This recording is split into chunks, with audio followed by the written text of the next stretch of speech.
Hello, YouTube.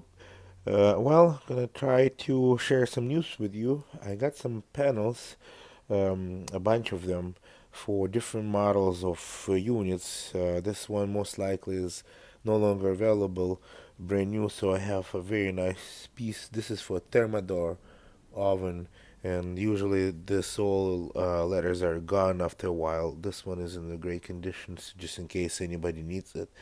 I can make it happen.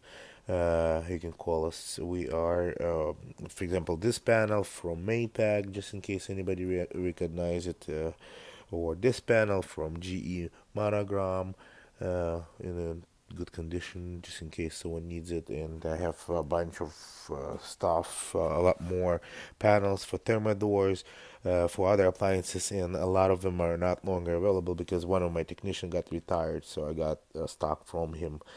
Just in case you need some parts or you want us to repair any appliances, I do fix everything. I do fix ovens, microwaves. I do fix washer dryers, refrigerators, freezers, uh, uh, dishwashers, commercial, residential, built-in ovens, mixers, blenders. So you can give us a call.